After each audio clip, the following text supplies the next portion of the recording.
Hey everyone, Sunnie64 here. This hedgehog has way too many opinions about video games to stay quiet online. It feels like racing game fans have been eating pretty good in recent times. I've been enjoying my time with quite a few of them, and there's still plenty more to look forward to later this year. Victory Heat Rally was a really nice treat when I played it a couple videos ago, and I've been loving my time with Mario Kart World ever since the big bad Nintendo Switch 2 dropped back in June. You know, for better or for worse, Mario Kart World has been sort of dominating online game discussion this year.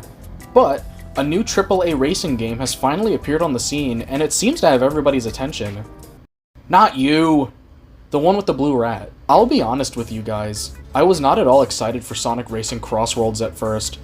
I know that sounds hard to believe considering how I treat Sonic like a goddamn religion, but I've never been a big fan of most of the Sonic Racing spin-offs. As a kid, I played Sonic Drift via the Sonic Mega Collection on PlayStation 2. Maybe it's because I really hated that game as a kid, but I was never a fan of the whole Sonic driving a car thing. Why the hell am I in a car? And that's why Sonic Drift sucks. Even the Sumo Digital titles like All-Stars Racing and Transformed never fully clicked with me. I was always more fond of the on-foot racing concept seen in Sonic R or Sonic Rivals. It always just made more sense to me for the characters to run on foot, and I feel like the kart racing spin-offs tend to lean more on the mediocre side in my opinion. Mediocre? Back in 2019, a little-known game called Team Sonic Racing released to the world. I call this game little known because no one fucking bought it. While I really enjoyed my time with Team Sonic Racing back then, it really wasn't the game the franchise needed at the time. Remember, this was the game they put out right after Sonic Forces. Two underwhelming budget games back-to-back just wasn't a good sign. Even during the build-up to release, Sega spent most of their time boasting about Sonic Mania sales numbers instead of promoting their upcoming racing game. But we're in different times. I'd say Sonic in the 2020s has regained a lot of that confidence and style that he had to leave behind in the 2000s to appease a crowd of angry millennials. So maybe Crossworlds is gonna be good? Right? Right? Yes. First thing you'll notice about Crossworlds, well, besides the price, but we'll get to that later, is the game's incredible presentation. I know this footage looks kind of ass, but that's because I bought the Nintendo Switch 1 edition. I always buy my Blue Mouse games on Switch first. Blurry resolution aside, it's a very pretty game, with some vibrant world design and some pretty expressive character animations. On other platforms, it looks absolutely stunning. Apparently, this is the first Sonic game to be done on the Unreal Engine. You know, from Epic Games. For those unaware, most Sonic Team productions are actually built on their own in-house game engine, known as the Hedgehog engine. Part of me wonders if Sonic Team might ditch the Hedgie NG for the Unreal Engine in the future. Also, on the topic of presentation, am I the only one who likes the Crossworlds soundtrack? The main thing I saw before release was a lot of Sonic fans hating this game's music. Some people even arguing that Sonic music in general has declined recently. Personally, I disagree.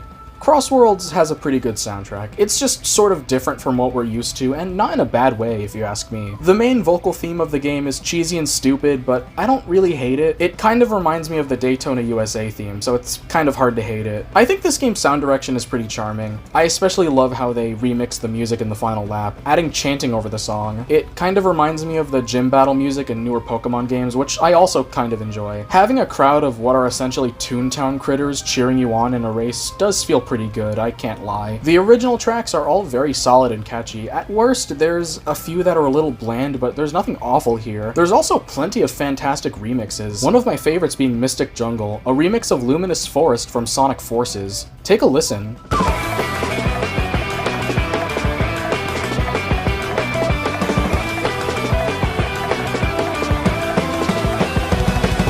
But I will say, I really do miss Crush 40. Their iconic style of cheesy butt rock has been the backbone of Sonic's identity for a very long time, and their absence gets more noticeable with every passing year. They were in Team Sonic Racing, but that was basically the last we've heard of them in a Sonic video game, and it really seems like Sega hasn't been on the best of terms with them nowadays, especially with the recent Live and Learn lawsuit that was going on, so there's a good chance we'll never see them again.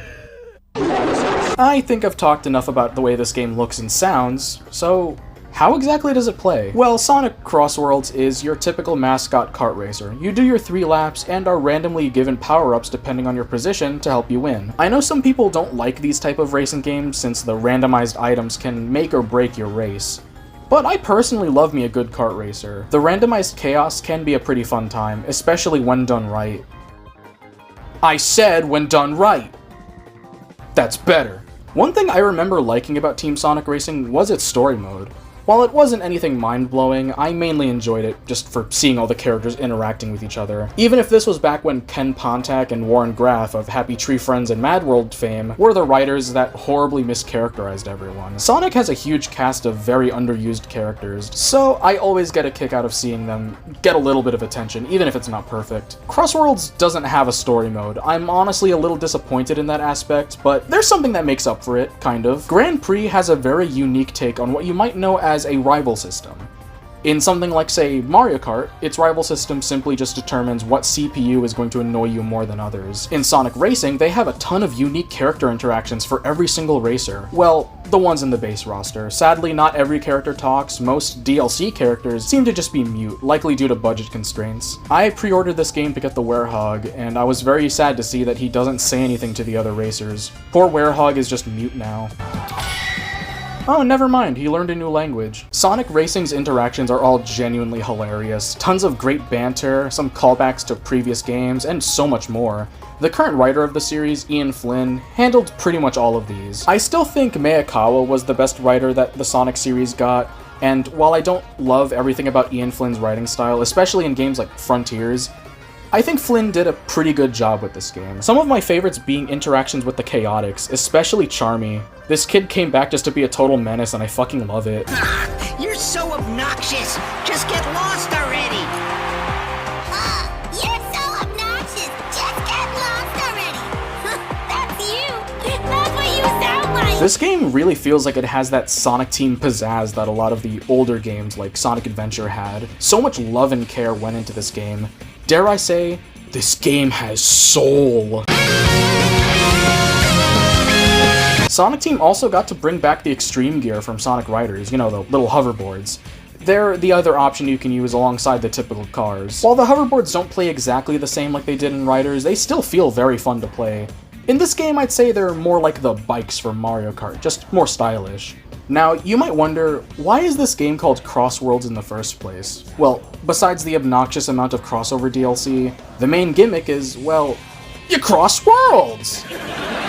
During a typical 3-lap race, 2 portals open up near the end of lap 1. If you're in first place, you can pick which world everyone goes to for lap 2, and then you return to the original track for the final lap.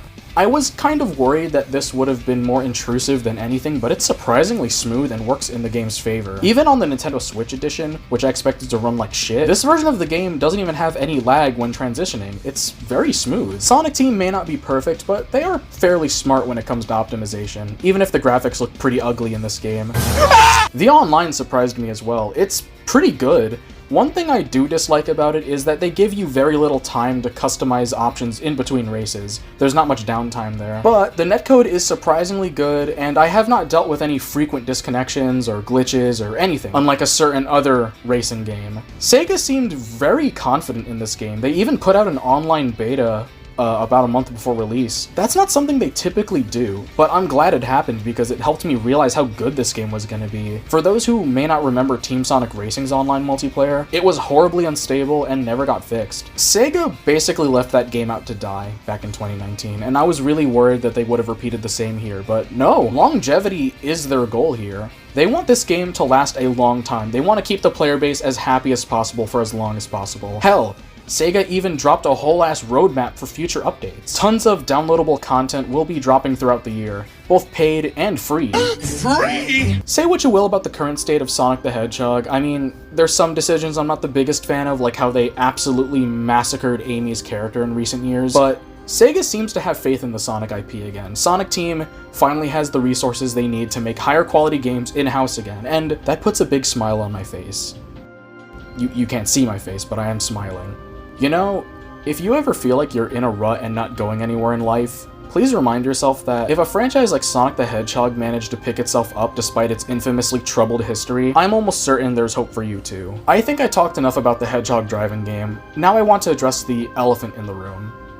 Yeah, that one. Now that we have a new Mario and Sonic racing game to talk about, The internet has been arguing like crazy to see which one is the better game. While I do think a little healthy competition is very important for the gaming industry, it feels like a lot of people are simply weaponizing Sonic Racing as a way to shit on Mario Kart World, some even directing that hate towards people who like the game. I'm just gonna go ahead and say this: if you are using Sonic Racing as an excuse to shit on somebody for buying a game you don't like, I ask that you cut it out. When Sega did it in the recent commercial for the game, it was more of a small joke, nothing serious, but in typical internet fashion, people always use a small joke as an excuse to put down fans of anything else. Video game wars have always been stupid to me.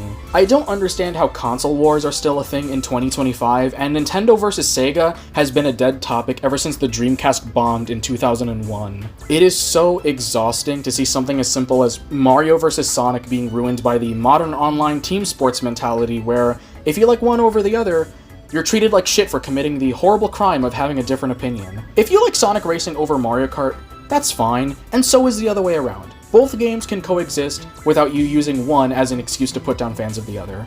Please stop doing this. If you were to ask me which one I like more, I actually like both games pretty equally, but that could change depending on future updates for either game, or when Kirby Air Riders inevitably comes out and curb stomps both of them. There's a few things Mario and Sonic do differently that I really enjoy, but I can't say which game is objectively better. I feel like it's just up to preference. I will give Mario Kart this: the one thing I really hate about Sonic Racing is how the auto acceleration doesn't seem to work half the time. Mario Kart's automatic driving works fine, but in Sonic Racing it seems to only work sometimes and doesn't work at all online. I hope they fix this in the near future because that's a bit of an issue for me. It's an accessibility option I really like in games, and it's kind of fucked up that they don't have that functioning here. Besides that, I think Sonic Racing has a few things over Mario Kart. While I did praise Mario Kart in previous videos for streamlining the car selection again, I really do like how in-depth Crossworlds' customization system is. You can mix and match the front and back from any vehicle in the same car class, allowing for some really silly and creative designs. I used it to try and recreate Tails' car from Sonic Adventure 2. I also unlocked the Robotnik drill car from Sonic the Hedgehog 2, and I changed it to match my fluffy husband's colors. This is actually my go-to loadout for online play. Part of why it's become my go-to is actually because of this game's gadget system. You can equip little perks such as stat boosts, improving air tricks, or drifting, starting with certain items that completely break the game, or even equipping this goofy-ass spin attack move. I love the gadgets because, in theory, they allow every character to be viable. You can equip gadgets to enhance your character's strengths, or minimize their weaknesses. For Werehog, as he is a power type in a power car, I wanted to improve his speed and handling, along with abilities that grant him extra coins to help him get to top speed quicker. I think you're thinking of rings. The gadget mechanic helps encourage character variety, which will keep online lobbies healthy in the long term. In a game like Mario Kart World, you're guaranteed to find lobbies full of several sweaty tryhards using all the same 4 characters in the same car. This gets really boring after a while. I'm sick of getting curb stomped by baby Rosalina every 5 minutes. I hope one day Nintendo tries implementing a similar feature in Mario Kart. I think we kind of need it. While I do adore Mario Kart World, I feel like Sonic Racing is a more cohesive package. I love the free roam in Mario Kart World, but it does feel a little unfinished, to be honest. And there's not much to really justify the extra $10. Yes, Sonic Racing is only just a little cheaper than Mario Kart, which isn't saying much because the base game on Switch 1 is $60 and $70 elsewhere, with the deluxe version being $90. I'm sorry, but deluxe editions for games feel like a scam to me sometimes. A lot of consumers really milk these versions to squeeze money out of consumers. I'm looking at you, Bandai Namco. I really don't care for Sonic Racing's DLC content. I'm not a big fan of Sonic Prime, and I was probably just gonna buy the DLC packs of characters that I like individually when they release. SpongeBob and Sonic would have been a pretty hype crossover to me if I was 12 years old. I'm a jaded adult now, but I'm pretty happy for the kids seeing this who are excited. That's pretty cool. Now, I know I spent this whole time singing this game's praises, but I will be honest, I don't know if this game is worth $70 to $90 for most people. I've seen a lot of people praise this game for being cheaper than Mario Kart, but that really isn't saying much. Both games are pretty overpriced if you ask me. Sega's just following the trends of every other game company and bumping up prices. If you own a Switch 2 and want to save a little money, I encourage you buy the Switch 1 edition so you can pay $60 now for the full game and pay the $10 upgrade later in the year. For some reason, they're not releasing the Switch 2 edition until a later date. Part of me speculates if Nintendo just didn't give them the developer kits right away, so they're still working on that version. I don't know.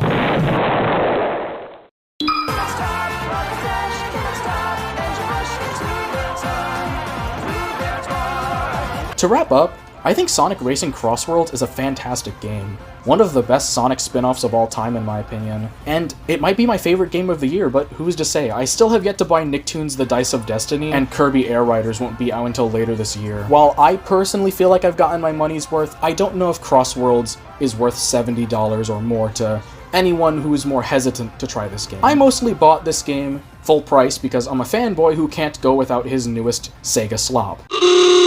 But we are approaching the holiday season, and Sega tends to put Sonic games on sale not long after they release, around this time of year.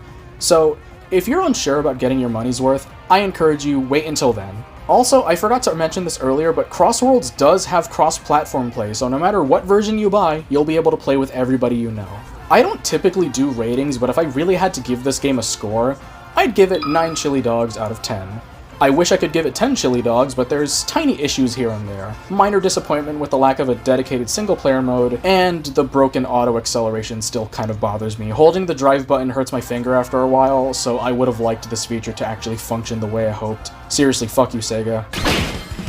This doesn't look good. Thank you for making it to the end. If you enjoyed this video, please consider subscribing. Comment your thoughts down below, even if you disagree with anything I say here. I'd still like to hear your opinions. Before I go, I want to quickly announce that I made a Ko-fi page. If you enjoy my videos and would like to toss $1 at my fat, stupid face to show your appreciation, that'd be pretty sweet. I only take PayPal though, so just heads up with that. And if you aren't aware or need a reminder, I try to live stream every Saturday here, starting around 5 to 6 p.m. US Central Time. I mostly just play wacky video games, both new and old. I might actually stream some Sonic Racing tonight if you'd like to hop in. It's a good time, and don't forget to follow my socials. Maybe check my Let's Play channel too if that interests you. I've been Sunnie64, and I will see you, I don't have a joke to end with, to be honest. Maybe just type who's your favorite Sonic character in the comments and tell me why. I'm curious. I personally like Werehog because— Oh my god!